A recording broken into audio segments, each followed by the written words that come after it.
Hello there. Hi. Welcome at HOFA. Thank you for Thank you for tuning having in. me. This is Chris from HOFA. We have a new format today, which is called a studio talk. It's about an hour, and we'll chat with different studio professionals and music professionals around the world. Today, I have my first guest, Lars Deutsch, live from LA to Germany. How are you, Lars? Good. Very nice to see you. Let me just say one or two words about Lars. You're a composer and producer, is that right? Yep. And we're going to talk today about we have a little insight, a first insight and exclusive insight into the fresh album coming out in a couple of weeks, I think. And we'll start with the first single of Amiena. It's called The Artist. Is that right? Yeah. So the single is coming out on February 17th, and it's called Halo. And we're very, very excited about it. And there's a whole album, and we will. It's the single first, and then we'll see how much we slice it up in terms of second, third, and when to release the album. But yeah, everything should be happening in 2021 with this album. Great. And it's weird because these songs, they're ready, and you want to show them, and you want to play them, and you want to, like when you talk to people, you want to say, we also have a song that sounds completely different, like Led Zeppelin with strings, and but yeah, we have to be a little patient. But first single is on February 17th. It's called Halo, and that's the song we're talking about today for, I guess, most of the time. Cool. Looking forward. Shall we have a quick listen? Maybe. Yep. Are we allowed to? Yeah, you are allowed to. Great. So so first thing, let me screen share this. So this is Amiena saying hello to you guys. Hi HOFA, this is Amiena. Thank you for having Halo on your channel. I really appreciate it. Hope you guys enjoy it. Have fun with Lars today. And you may see that like squirming, smiling all the time. We've recorded that 12 times yesterday, and she made fun of me so much that we only could use this one take here. I think you actually muted the transmission of the screen, actually. So you didn't hear that? No, I didn't see it. Oh, you didn't see it. Do you see my screen? No. All right, let's do that again. I just saw it for a second or something. Ah, there it is. All right, let me do this again. Hi HOFA, this is Amiena. Thank you for having Halo on your channel. I really appreciate it. Hope you guys enjoy it. Have fun with Lars today. Hi HOFA. Yeah, so she did like have fun with Lars and like hanging thing, like all kinds of things for a while, and so this was the one that I could actually use. And yeah, so I'm gonna play a second of the songs, and you're gonna hear all these different versions and levels, but this is the master, and I'm just gonna jump into, I don't know, I guess I'll play first verse, first chorus. I just wanna be you, have your room with a view, with gold-plated palm trees. Should I take off my shoes? So MTV cribs, I wanna believe. Please take more pics for all to see. Let me break your halo. Can I break your halo? Or you can break mine. Yeah, that's the first. I might play a little later, but that's first verse, first chorus. Great. That's the master we're listening to. That's the master we're listening to, and that's what you're gonna hear in the final version. Yeah. If you tune in on Spotify or wherever on February 17th. Yeah. Cool. Looking forward to hear the full thing. So today we hope to have a little insight into your production workflow. But first of all, what actually did you do in this production? What is actually your producer's job in here, or one where you're onboarded in this project?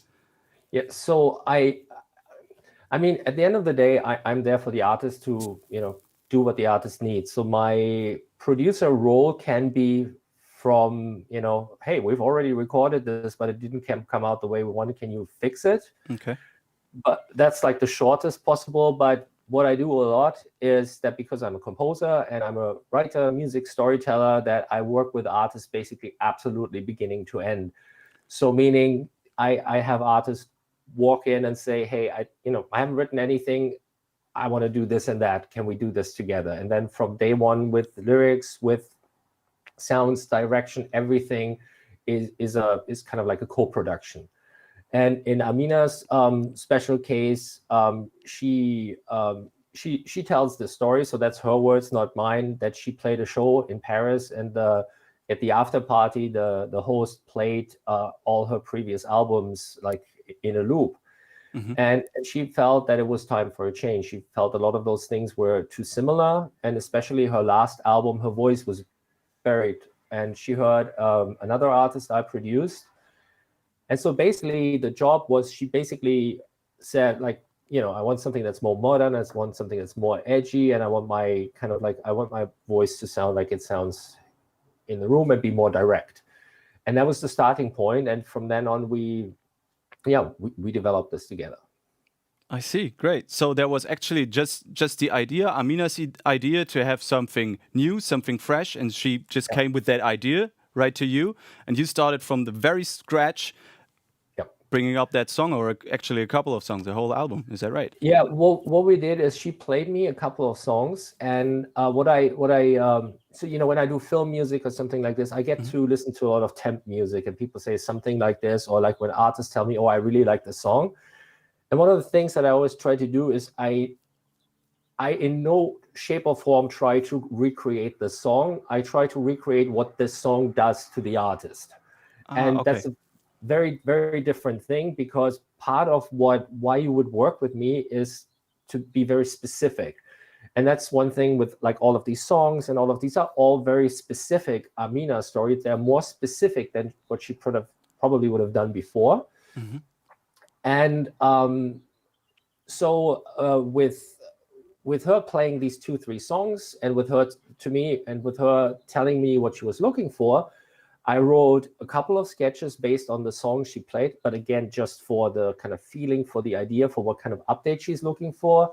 And then we started to talk about the interesting things in her life that she wants to write about, and we started to collect ideas. And so I think I wrote 30 sketches to start with. Wow. And, okay. Couple of them stuck, couple of them.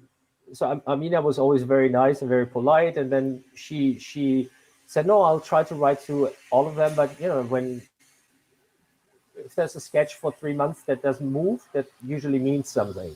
Sure. So what I'm trying to do on a regular basis, I'm trying to, like, I see if there's a response, and if not, I basically touch the sketch again, rework it a little, maybe try to give a little help, and then see. It's like a ping pong game, and I'm trying to emulate this feeling like when you play in a band, where, you know, like one person has an idea, you play it, oh, everybody's excited about it, and then next rehearsal you play it again, and somebody comes back and says, oh, why don't we try this? And then you play the song for an audience for the first time, and you really see that people go crazy over this bridge, but they don't care about anything else. So I'm kind of trying to emulate this in a small modern workflow. I see. And Okay. So it's a lot about communication in that state, I imagine. So it's I mean, Amiena just told in the chat, actually, she says 30, more like 60, yet who's counting? So maybe you were even beautifying this number, but that means you're kind of shooting into the dark and just guessing, well, might that be the thing you were looking for? And I imagine, especially in those cases where the artist wants to change with their new product or their new project, they don't even know exactly how to sound their self. Is that right? Yeah, and I mean, yes. So the one thing that I told Amiena in the beginning was that because it's always me doing the production, it's always her singing and bringing her ideas and bringing her feedback, and then we will have a sound engineer.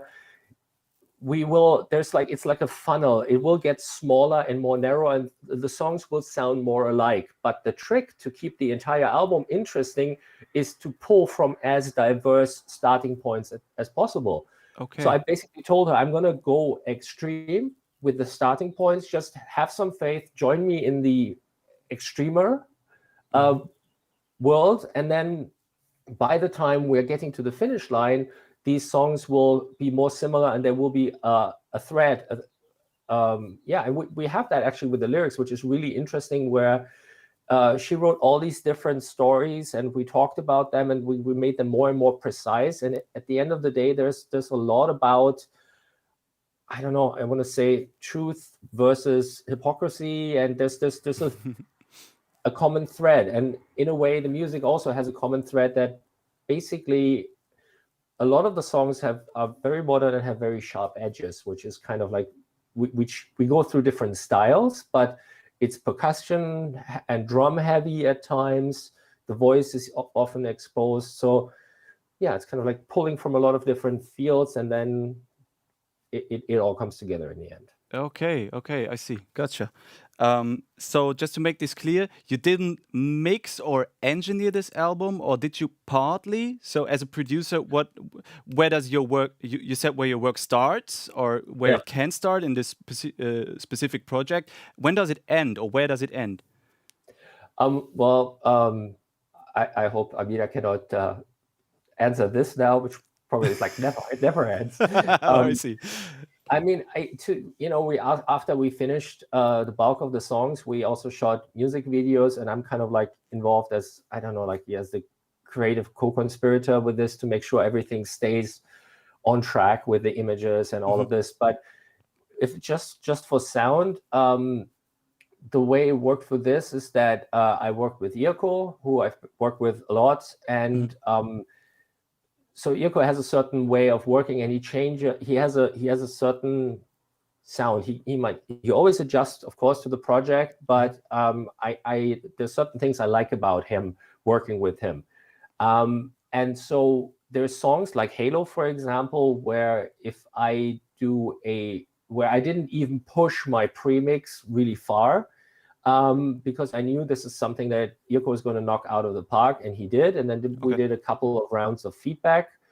And in this song, it was pretty painless. So at some point, it's like an S here and there, some changes, make this wider and stuff like this. But Irko has a vital part in making this song pop. And we have this really big, fat bass 808 in here. And it already sounded really cool before it went to Irko, but Irko made the call to let that bass live and move the kick above the bass. And if you listen to this somewhere where there's a sub, it's so juicy and it has so much meat to it. And Irko is a great guy to carve this out. There are, for a lot of the other songs, I mix them like 95% release ready myself, and then I pass it on to Irko. So I sometimes wish it would be less like it's almost, as a producer, you need to be a sound engineer as well now. And so I most of the songs I engineered very, very far, and then Irko gave it like his special touch. But there's a lot of engineering involved, is what I'm saying. Sure, especially nowadays where everything is going into the box, and you're not starting from the sketch with like notation and so on. That's not where you start from. You more like, you have to engineer all those 30, or as Amiena said, 60 demos just to get started, right? And those have to be engineered without like spending hundreds of thousands of dollars for mixing and mastering that stuff, of course. Yeah, and one thing that's really tricky about this is like, so I when I talk with Irko, he makes very good points about like how a production workflow should be, and I'm sometimes in the position that Irko is in when I work with filmmakers and they bring me the stuff and I need to fix it, and I explain to them this would have been better, and I always do, and it's important to do, so you kind of like you elevate your pipeline, but at the end of the day, like in a movie, you need that expression, that feeling, and for an artist, you need that too. Like I worked with a rapper who, when I played a demo to him, he literally jumped all the way to the ceiling here, and like he did a dance in this room. And that was because I already had that. There was already a mastering treatment on it. It was already big, and he could imagine how it would play in a club. If I would have played this to him without the extra oomph of an 808 and all of these other things, and say, just imagine how it's going to be in the end, his performance would have been different. Yeah. So a lot of the thing I do now is like I layer all of this stuff on, and I do full mastering and all of this for the demo. And so when an artist lives with a song for half a year and plays it to all their friends and their family, whatever, they all need to be excited about it. So you kind of have this whole, there's a behind the scenes release, and you do that, and then basically when you mix yourself, you just tinker with it. But if you pass it on to mixing and mastering, you have to dial back a lot of these things. So the mixing engineer has a chance to start with expressive, clean material. Yeah, like more dynamic range and so on. Yeah, makes sense. I love a lot. I use a lot of parallel dynamic processing, and so you carve out a hole for the voice and this kind of which is great for the demo. But that also means whatever synthesizer is ducking if I would deliver it with that treatment. And so the sound engineer would have a file that does like this, that is constantly dynamically changing, instead of giving the sound engineer the option to dynamically change. So it's kind of interesting. It's a little bit of a rollback before. For this particular song, there's other songs where my final mix sounds much closer to the final version. But for this song, I knew Irko would kill it, so my demo isn't even that blown up.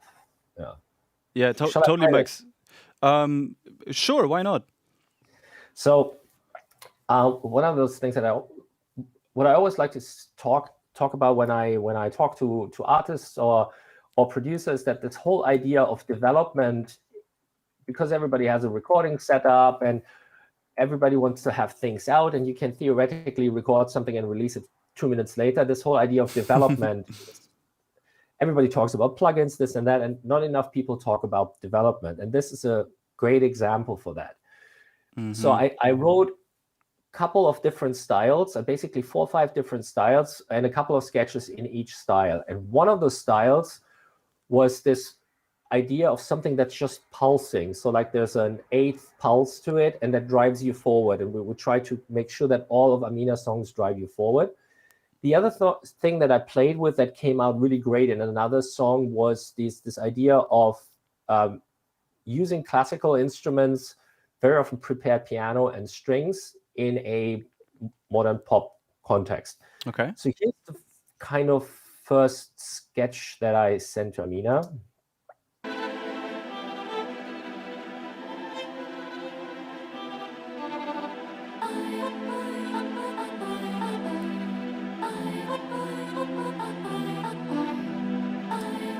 And then what I usually do is just one idea that grows a little bit.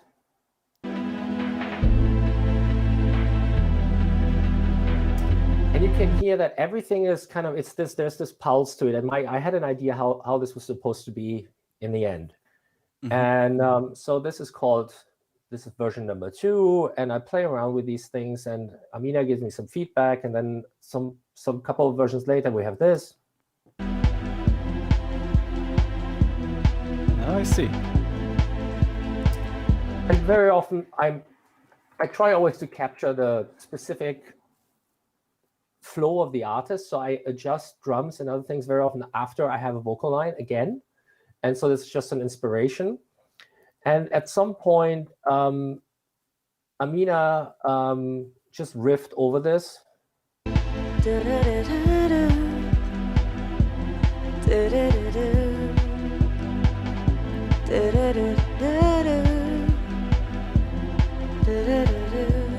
And so I basically and she went up later in the line, and I thought this line is very catchy, but there's something that didn't work. And at the same time, all the other pulsing kind of tracks that were soft and round just didn't work out. And some point on one of my walks, I decided, okay, this is not working for me. So what could I possibly do? And I don't know how I got there, but at some point I thought the negative, the absolute opposite of what I'm doing here might be the trick. So instead of having all the shivering strings, all these pads, and all of these things gently pulsing, why don't I go the opposite direction where everything is sharp, everything is short, nothing stays there, and there's big gaps. And so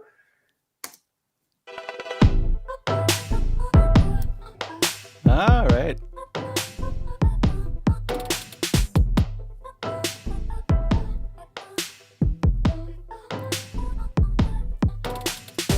So it instantly becomes more interesting.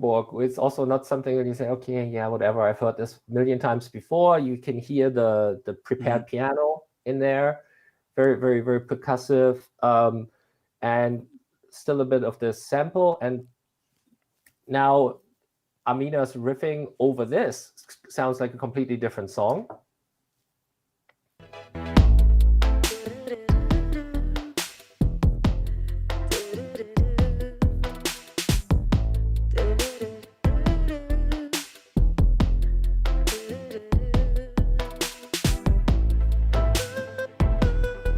Now we're pretty close. We're pretty close to the song.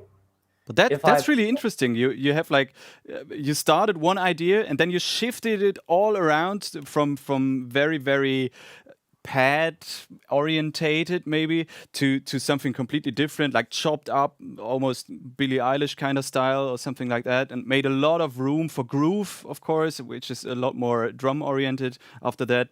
And after that, I actually hear both influences in the final master somehow, but more on the groove side. Yeah. Just so so if I play the second verse to you, let me play a little bit of the before and then the second verse of the master. Mm-hmm.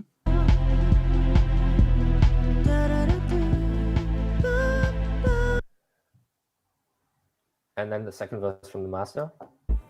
You talking riddles, not much makes sense. Walk on a tightrope that slightly bends. Go print more cash before you run out of ink. Just stage more pics for all to see. Let me braid your halo. Can I braid your halo? Or you can braid mine. Yeah, that's the chop effect we heard before. Yeah. Cool. It's very interesting to see how the song evolved from the first idea. And I actually have a suiting question here in the chat from Gabriel Perez, who says, how long did the production last since starting from day one or day zero, he actually says. This one, I think, so from me sending Amiena the first demo, because we're working on all of these different songs, you rotate around, it's kind of difficult to say. Once I changed to this, it was more a matter of, I don't know, a couple of weeks to just have the lyrics and all the vocal lines and the small things in place. It's a little difficult to answer this question when you work on like 30 of these at the same time. Sure. I imagine, yeah. Overall, it always, I think that's kind of the point I wanted to make earlier with development. Of course, you can do something, you can work quick and you can work fast, but if you want to do something that can stand the test of time and that also fits the artist like a glove, that takes a little bit. And one of the reasons I like to work on albums or 4 or 6 songs at a time is that you have this. So in our particular case, I made a couple of points to Amiena over and over again, and it's one thing to like intellectually understand something or somebody's saying to you than really feeling and understanding it. And there was one song where which might be the second single, which is like the most metal song here, where I kept saying about direct, honest, don't try to be smart, just like paint a picture for the audience. And she came back with very, very, very honest, very incredibly direct lyrics. And that was kind of one of the first songs where I thought, wow, this is something that's where you would stop and listen to the lyrics, where you would stop because you want to get the story. So it's not just like the sounds are good or something like this, or the melody is okay, and so with Amiena, seeing how much I respond to it, and also seeing like how there's a whole new world of songwriting where she can really directly talk about things, it started to influence all the other songs as well. And so to answer this question, I think the song in itself probably took us, I don't know, a month, but the longer workflow to get to this kind of like overall sound, which we wanted to be unique and modern, but we don't have a single like quintuplet hi-hat in the entire album, which is kind of like the sign of modern music right now. A lot of female artists, cool female artists, now have this kind of like veil over their voice with like flanging or something going on. We don't have this. Amiena sounds great in the room, so we didn't want to have anything in between. Okay. So we made two very conscious choices of not doing, basically hitting a certain sound of the time, while with other things we did. And this is I don't know, there's a lot of careful stuff in there. Like, I don't know, Yeah, I imagine like bringing it to the point where you're happy with what you're doing and you really know what this album is gonna sound like. To come to that point of that sonic vision here, it's a long journey. And in fact, you as a producer, when you come into the boat very early, you're like a companion from the very start in this whole journey thing here. Yeah.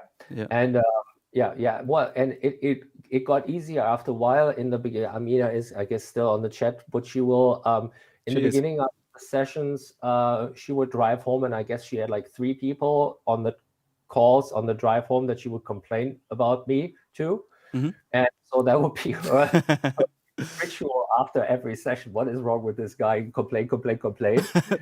But that's how it's meant to be, I think. That's just showing you you do the right job here.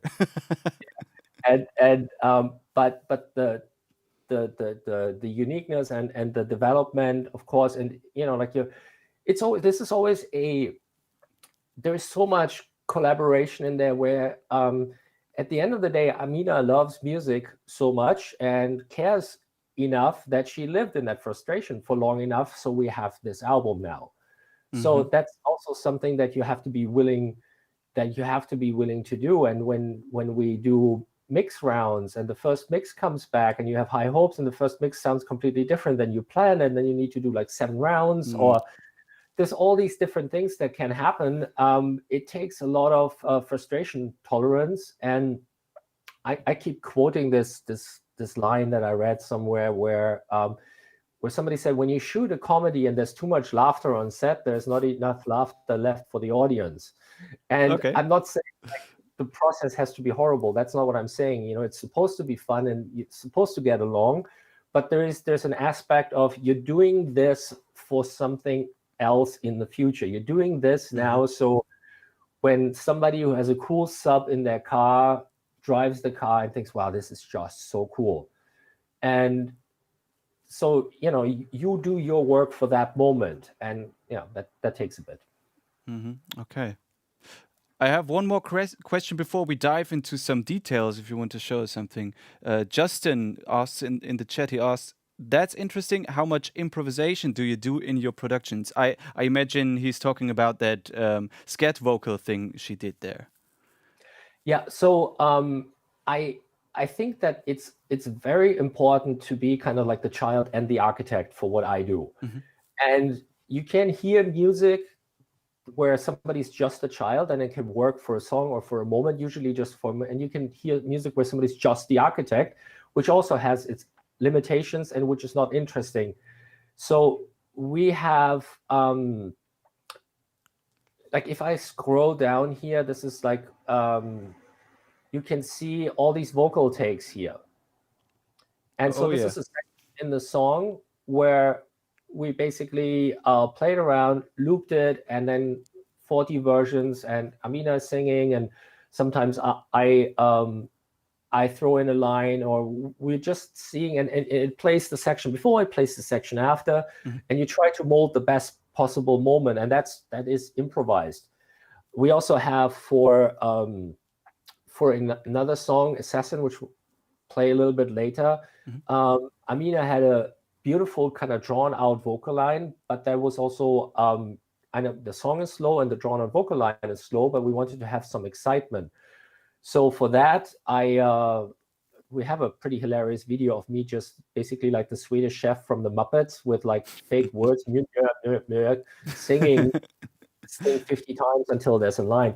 So I think you need to improvise, and you basically get really interesting building blocks out of the improvisation. And a lot of times for ad libs, I like when I press record and let the singer riff. Okay. And that's the ad lib. So you need that element as well.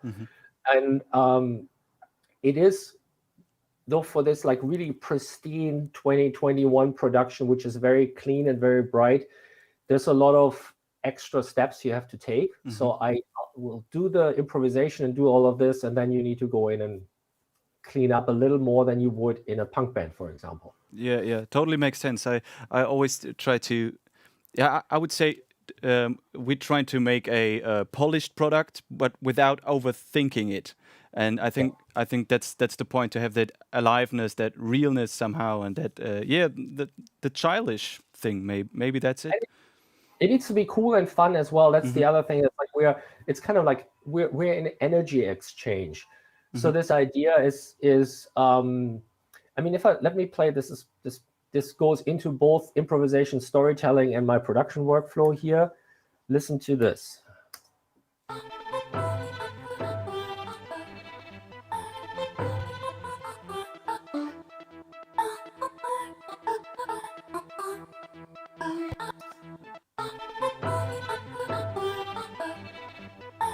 So that's the original melody that I, like the first idea, and it's kind of catchy, but it gets really interesting and really fun when you have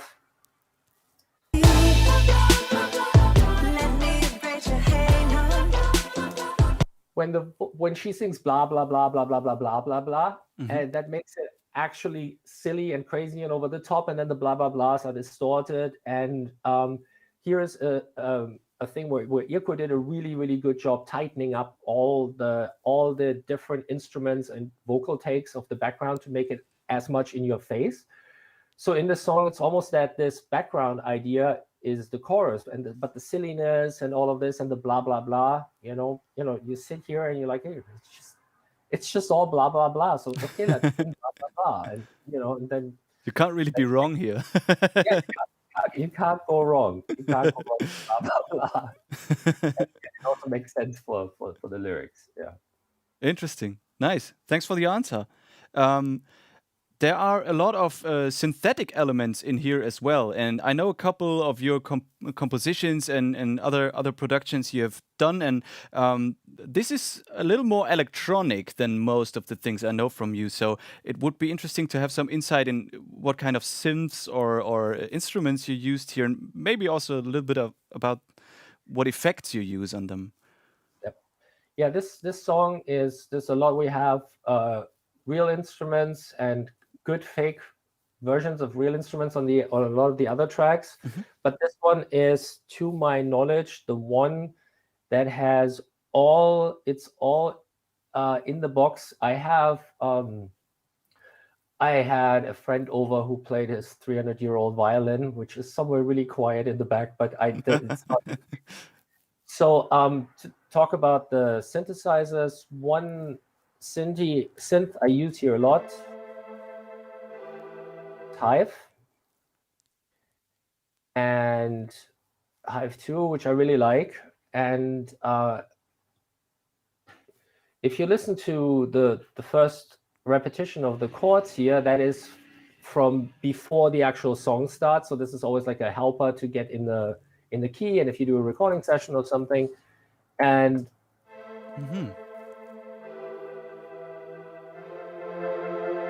And if you look at this here, Gatekeeper, and listen to the sound.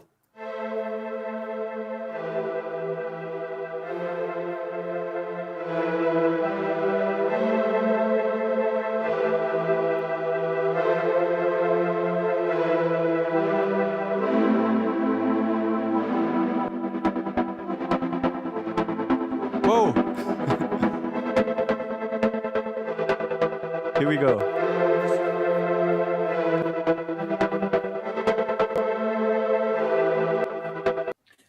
So this is part from that transition that we saw earlier to get everything tighter, and it goes. It's on all of the elements, or I use often different and custom elements, but a lot of LFOs and a lot of little things that do this and that make a big difference in sound. So this is the same synth an octave higher.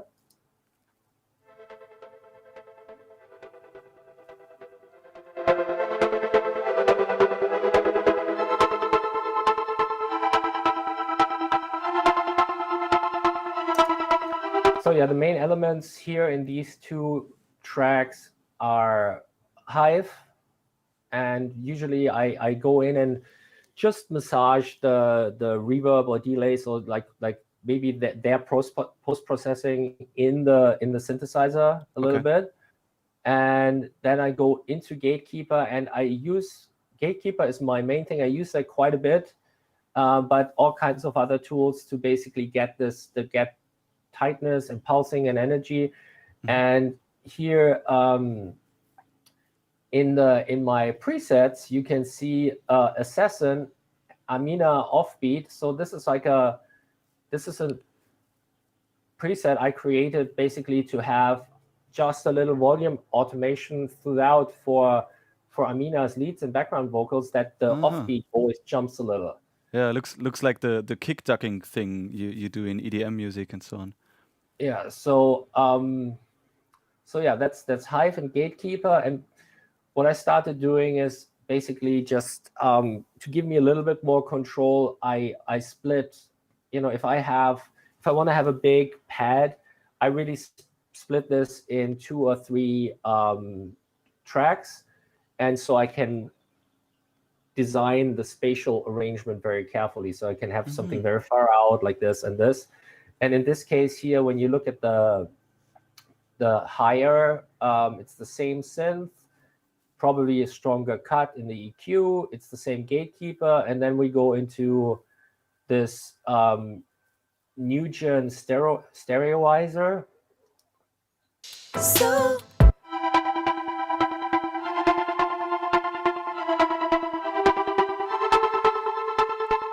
And so it's a little widening. The thing that I really like about this one is that I don't, usually with these widening tools, you kind of pay a pretty heavy price.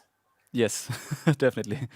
And with this one, I feel a lot more comfortable than I do with some of the others. And it, so what I watch my mono compatibility and all of this, and I have something in the middle, and then this, and then a little bit of stereoizer to get it on the top if I don't want to do left and right, which I also do a lot. I try to do a lot of like left and right things, because especially when you have like a really heavy 808, heavy kick, and then you want to have her lead vocals stand by herself, the more you can move out of the middle, the better it is. Sure, yeah. So everything has its space there. Yeah. One thing that I do a lot in my productions is you have, like, if you look at this track here, you see there's nothing on this track, just these couple of notes.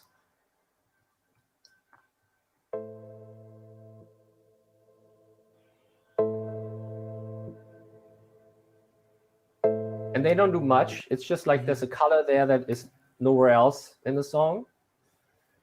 Let me see what we have here.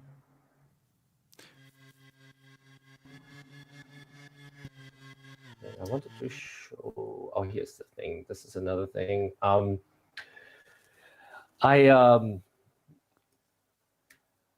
I had a session from there was a session from the Recording Academy in Larrabee Studios down the street here, where Malay, the producer, has a room who did what's his name now? He did a couple of major artists, and he's great with sounds. And so I saw him working on a song, and he basically used this Moog synth and the most hideous, horrible sounding preset.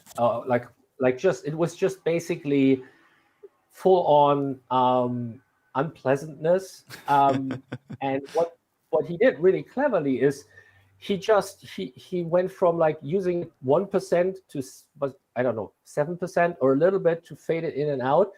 So whenever things would get too too pleasant, too easy, he would have a dial that would add excitement.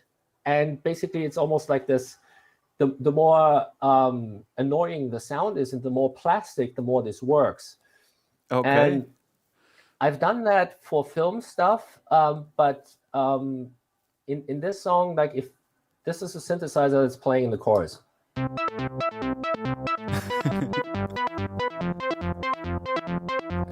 And the trick really is it needs to be annoying. Yeah, And kind of makes sense, yeah. So it cuts through the mix, and it's not annoying in the end. We heard the master; it didn't sound cheap at all. But if you solo it, yeah, when you solo it, it's pretty nasty. And then we have.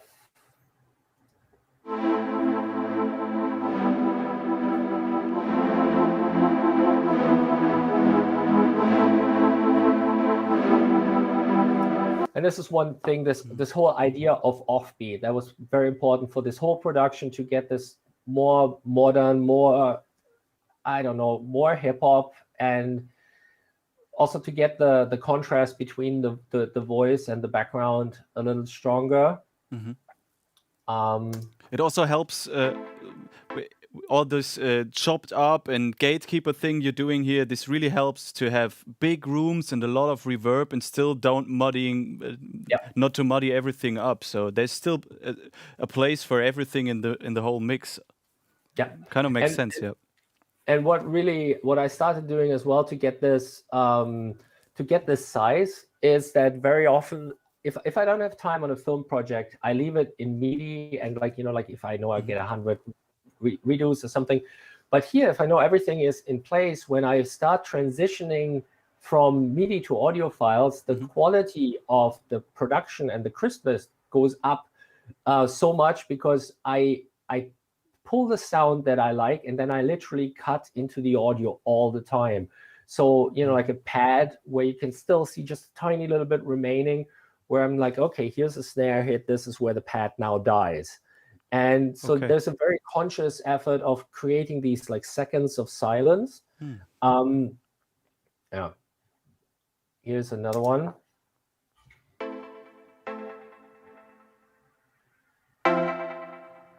And you hear there's still this the reverb and delay going, and all of this gets cut very heavily in the final production.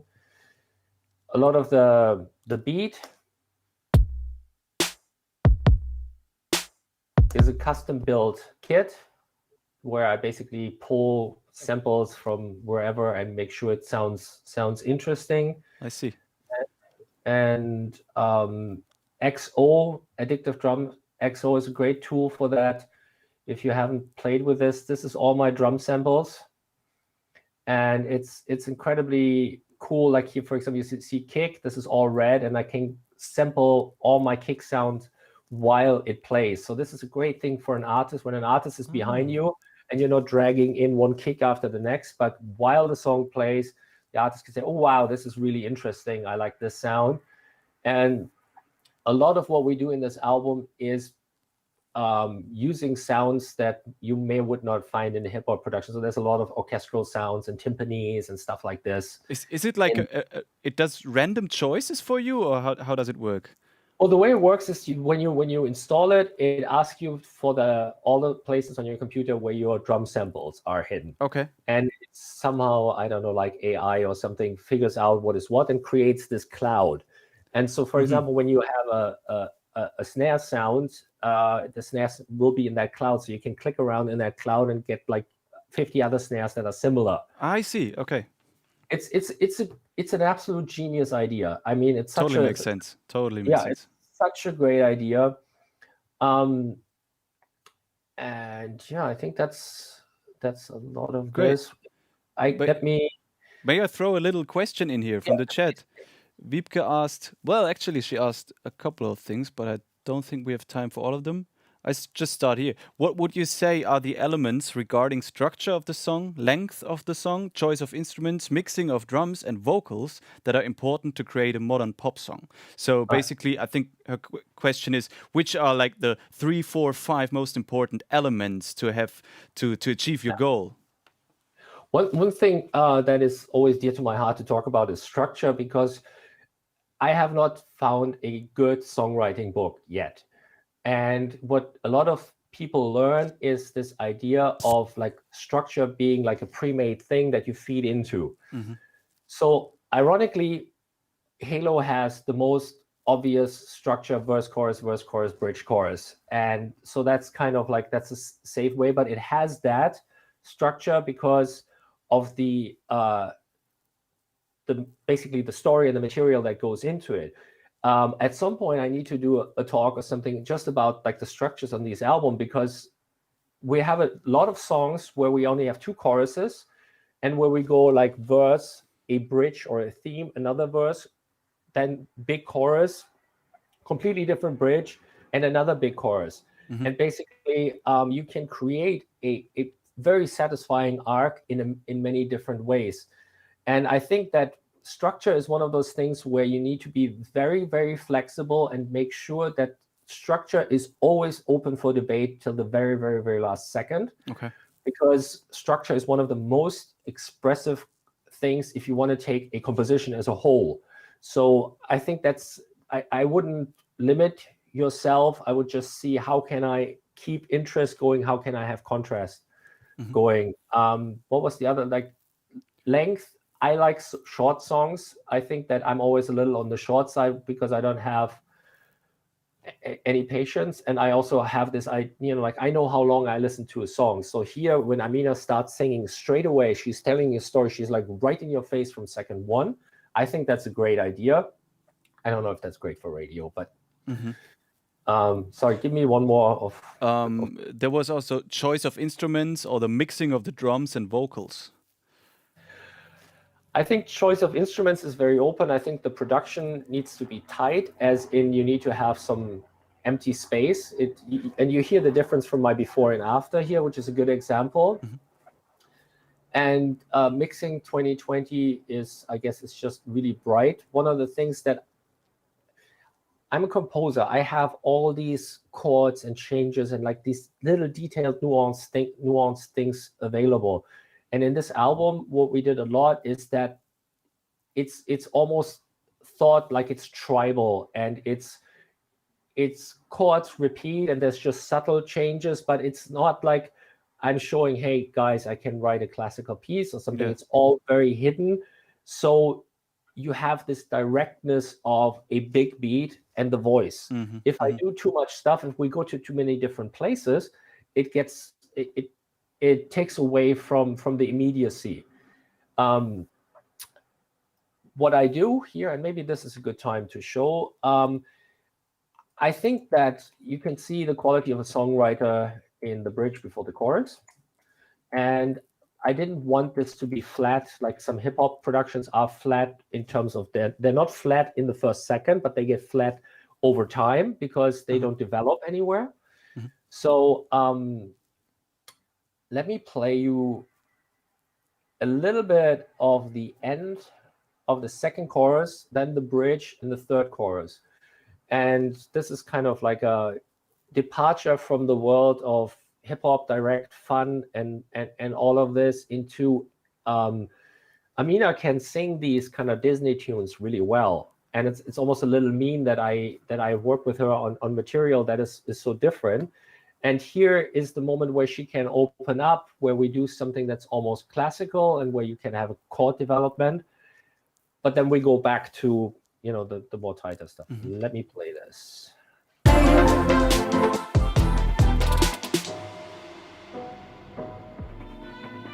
Let me braid your halo before it all falls down.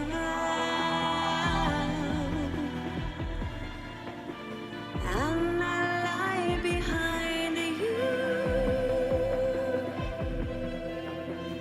Suddenly it goes out. Wow. Yeah, so that's classical music stuck in there. But the reason it's there is not so Amiena can show that she can sing like this, and I can show that I can, write chords like this. The reason it's there is because you lose the sense of one energy if you live in it too long, and this might help here. And so a lot of the songs are short, a lot of the songs have sharp edges, and they have these sharp contrasts. And it's a bit about dissolving the sense of time, it's stretching it out, and it's building all these kind of like different elements up. So when we go back and the 808 hits again, the blah blah blahs are distorted again, you're kind of like, it's fresh again. It's exciting again. Totally makes sense. So in the end, it's not about showing off your skills or something like that, or packing in at as much instruments and stuff as you can, or like stacking up all those upper structure like some jazz artists tend to do or something like that. It's about the message and contrasts to make the message and the feeling really hit the listener the way it means to be. Yeah, and I like this idea of like, this image of you just get shocked awake. Boom. And yeah, and it's in a way it's a departure for me, because a lot of my film music and a lot of my more classic stuff is very, very gradual. And it's but it's a very different language. Let me just play how this kind of like sounds halfway through production. So empty, Chris. This is all the choir elements, all the ahs and oohs at some point. And when I sometimes do this is like an in-between version where I really have one word, it's a background vocal in the left, holds the word a little longer, and then just one syllable on the right, and all of these things to have this. It's kind of it's a sensory thing. It's rather than making the composition complicated, it's have interesting elements that keep you hooked. I see. Okay. As you said, out there are no good songwriting books. There's a good suggestions in the chat here from Natalia, and BBR Productions agrees to it. Probably you yourself should write a songwriting book, Lars. The world needs your knowledge out there. Yeah, I think that would be a good idea. One thing that I always show people first is if you really want to learn it, if you want to go deep, really learn counterpoint. That's where it all starts. And when you understand counterpoint, you have a building, like it's the first building block that makes you very free to then be able to write in chords, but move off chords into modal. It opens up so many things, and I need to figure out a way to make counterpoint sound less scary and annoying, so people are willing to do it. I see. Yeah. Yeah, that's kind of the thing. Yeah. So basically, you say start from classical music and classical music wisdom, no matter where you go to.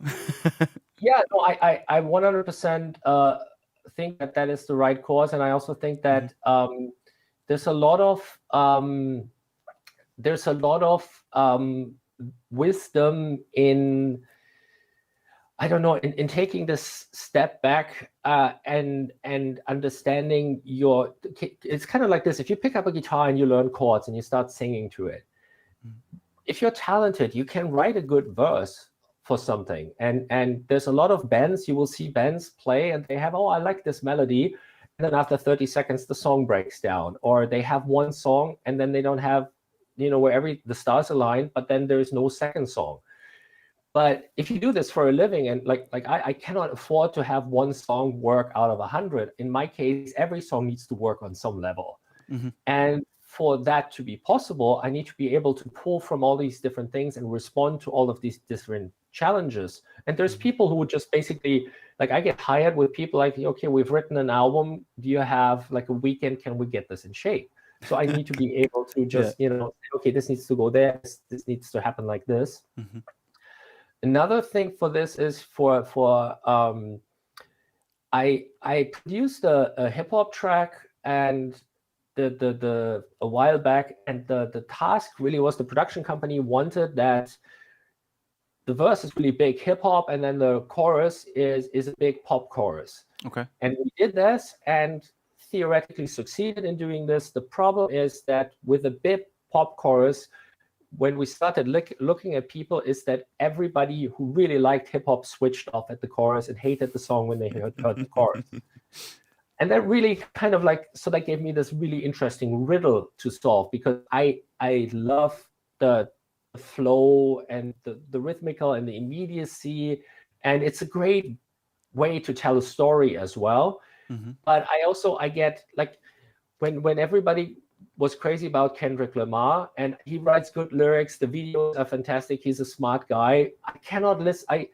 If the video is not great, I switch off after a minute, because it is basically the thing he establishes in the beginning is really cool, but then the vocabulary, the hip hop vocabulary to develop something so you engage for 4 minutes is often not there. So you have, in a way, the coolest hip hop productions at the moment are often in regular pop songs as well. And so to get both of these things together, one thing that worked for me and that I started to do is very linear modal stuff, or it's polytonality. And I do like complicated classical things, basically, so you don't hear a change, that it doesn't sound like pop music, but there's still a lift and still a structure.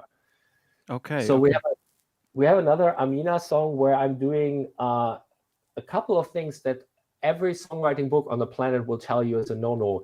I'm sneaking in brand new chords for the last chorus, first thing. Absolutely not an idea. The bridge before the chorus is where I sneak in these new chords, also totally not an idea.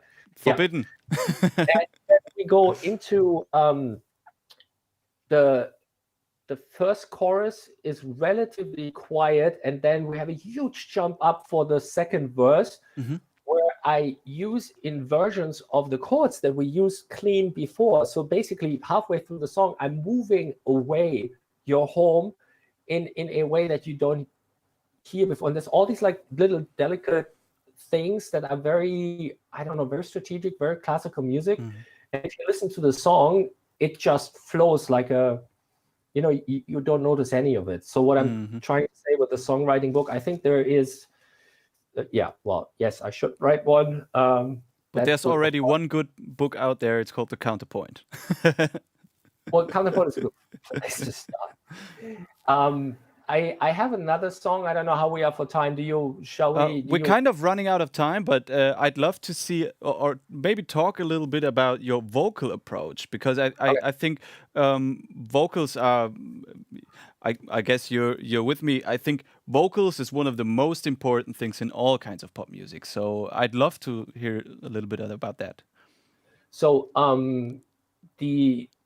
one thing is that for this, we wanted the vocals to be exposed, and I always try to build a as direct as possible connection between the vocals and the audience.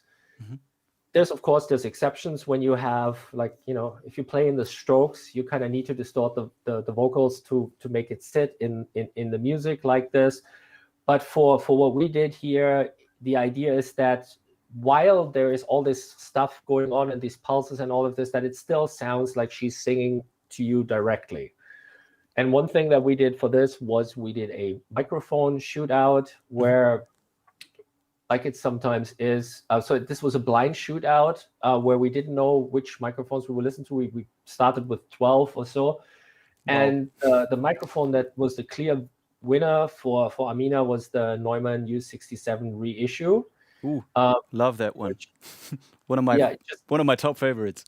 Yeah, it's amazing. For everybody who has a studio at home, just don't Google it. It just will make you cry. But you can do this you can work well with other microphones as well. And so we go from that microphone into a BAE preamp, so it's kind of the Neve sound to just give it a little bit of 3D. And that was the idea. The voice was supposed to be right in front of you, 3D and real, and it wasn't supposed to sound as squeezed or as hollowed out or as our production was meant to sound direct and modern, but still organic. So it's also like with tuning very specifically. If you want to have 5 background vocals sound a certain way, we would tune them to have them sound a certain way.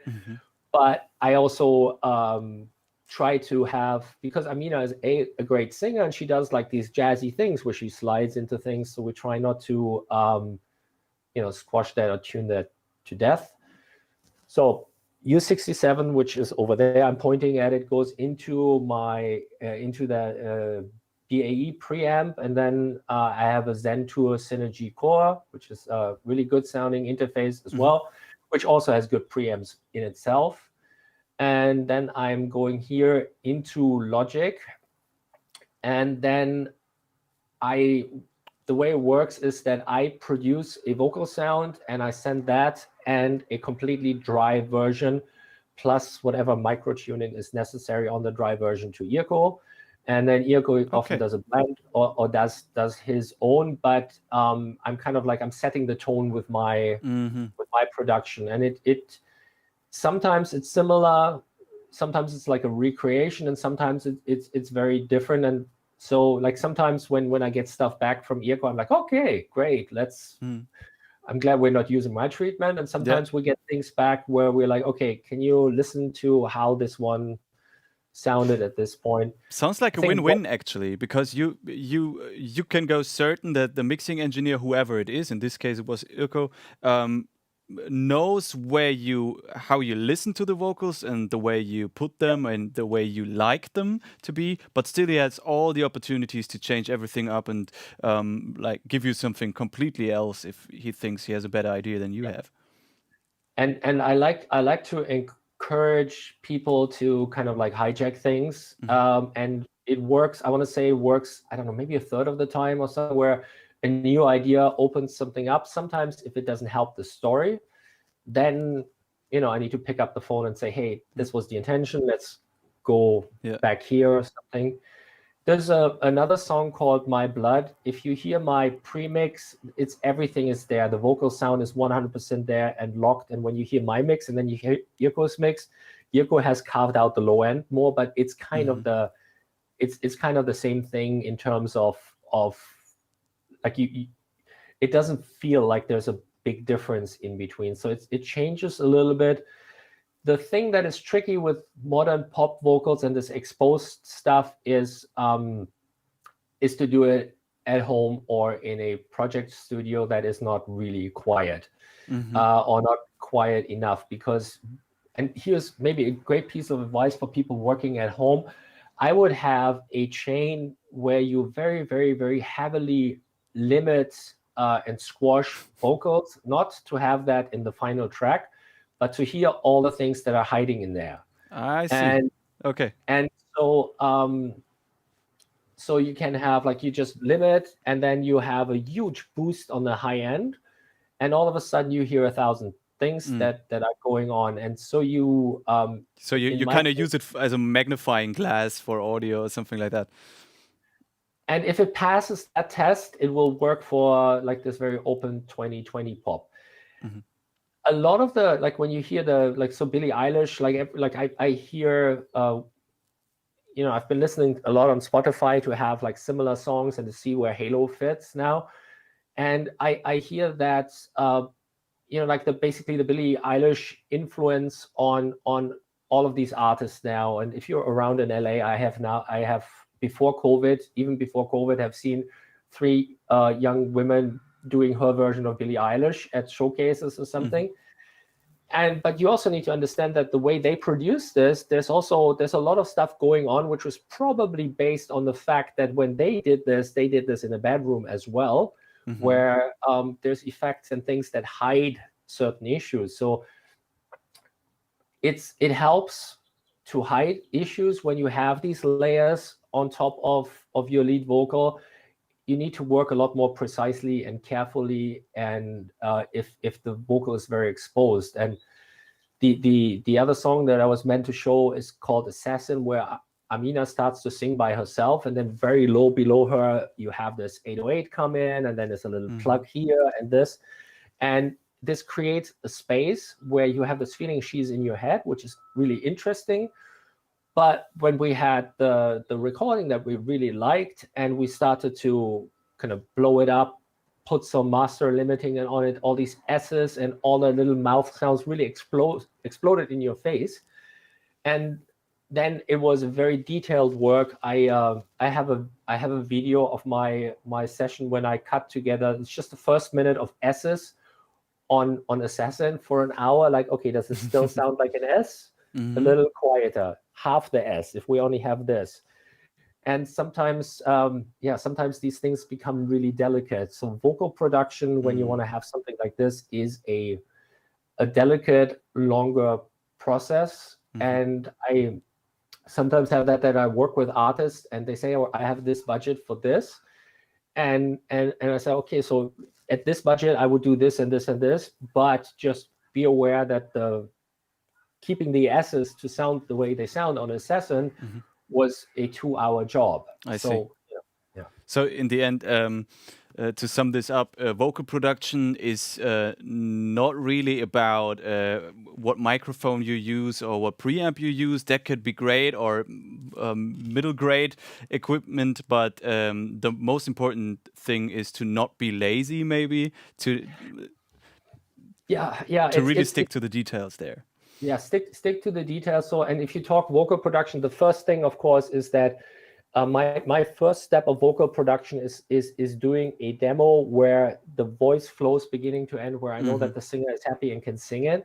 And so I already, before we do the first vocal recording, there is a demo beginning to end with everything 100% in place and tuned, with just the little handheld stuff that happens in the studio.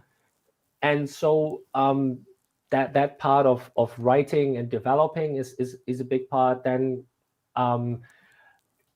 you try to keep the singer happy and excited while singing. And one of the reasons why I do record at home and often don't go in a studio is that a lot of the singers I know, they have days where they are in a great shape to write, and then they have days where they just kill it in the vocal booth. And if there's no deadline, I like to have the option that we just say, like, after half an hour, okay, let's do something else, or do another song, or do something. And so that gives me a big advantage, an energy advantage, which then is a little more important for me sometimes than having the quieter room. But then if you don't have the quietest room, you need to work extra careful. It really depends on the singers. There are some people who are like athletes, where I would do all the demo and pre-production here, and you can go somewhere else and you can find a quieter room, and they will just kill it. But there are also people who like the relaxed, homey atmosphere more, and the end results are actually better here then. Yeah. And it's, of course, performance is king, I always say. So it really is. The most important thing is human interaction with music, or human interpretation of music, whether it's, especially when it's singing. But and also there's the point, not just the quietness of the room and like the acoustic environment and so on. It's also about the microphone use, I think, because if you have a dynamic microphone, you have problems of very, very different kind than you have with like a big condenser microphone or something like that. I have to say, like, because so much has become very, like, I'm talking about gear a lot, and I'm constantly like learning and trying things and all of this, and it, as a producer, it is, of course, it is important. For all those people that call themselves producers but really are artists, or all the people who still identify as artists, I wouldn't worry too much starting out, and I don't think everybody needs some microphone chest or something like this. And one thing that really blew me away is that we were working on a music video, and we had recorded the vocals, but then there was we had a couple of better ideas for one line. And the vocals were pretty heavily processed. So the singer put on in like headphones. So she had the click track and sang into her iPhone and sent me that iPhone recording. And I dropped it in just for the videos. So she would say the right words and then we would replace it properly. But what I'm saying is that I could have made that work. I cannot make that work on an exposed way and like with a beautiful low end like this. But what I guess what I'm trying to say is that if you have some money to spend and you have a handheld at home and you're comfortable with the handheld, I would rather use that to demo and work and save the money and then go to a studio, or kind of like get this gear part a little bit out of your system if you're an artist. Yeah. Producer studios, of course, different, but now you see like everybody is trying to sell everything to their artists. So yeah. Very good tip here. Very good tip. So in the end, all this audio engineering stuff, all these fancy microphones and tubes and so on and so forth, they're all just here to make your performance work. So in the end, it's about creativity first, like humans and of course like human beings interacting with the music and talking through music to other human beings. That's the most important thing, and all the other stuff is just second. Yes, and there's a specificity about you and what you do, and there is I think it's great to be adventurous and try all of these things, but it's also you kind of at some point firmly need to stand your ground, saying, hey, this is me. So I'll try this, and at this point in time now I'm taking a snapshot of me, which is the music. And a good example is that U2 recording vocals on a handheld for their entire career, because he doesn't like to work with headphones. So worked out. And I think that this aspect of super hi-fi that we're doing here needs a certain amount of attention to detail. But I guess what I'm saying is that see what you really want to express. And when you A/B listen, that's it's really interesting to A/B certain productions and certain tracks. And I mentioned the Strokes before. The Strokes had a couple of huge hits 15 years ago or so. And if you don't know the Strokes, check out like their biggest hit from 10, 15 years ago. And you listen to it, and by today's standard, it sounds so narrow, and the voice is pretty compressed, and it sounds like he's singing through a guitar amp. And if you play this and then you compare a new production, the new production sounds so much bigger and more 3D. But what the Strokes are doing actually is the sound for this music. And if you start adding that detail and all of this, it takes away from this feeling like, hey, we played this in the garage for you. Yeah. And so I think that's where I think that it's emotions and content. Yeah, that's what it's about. Yeah, and it's almost like you're your own creative director, where like you figure out at some point you have this like gigantic nose, so like it's better if the camera is here than when you do that. It's still you, but you figure out, and that's the same in a way with gear. Like you figure out what works for you, and it might not be the most expensive thing, and it might be something that can be done well at home, or it might be something that doesn't work at home. So it really depends on the end game. Yeah. Cool. That's a good ending word here, because I must say, sadly, we're already over time. But thank you very much for your words. Thank you very much for your insights. And I'd love to read that book about songwriting you will write very soon for us. I'm really looking forward to that point somewhere in your career. So thank you very much for coming here, talking to us today. And thank all you viewers out there for tuning in. We will keep this online for a couple of days, so head back if you missed anything or if you came late. No problem, just go back in time. Have a good time. Bye bye, see you next time. Bye.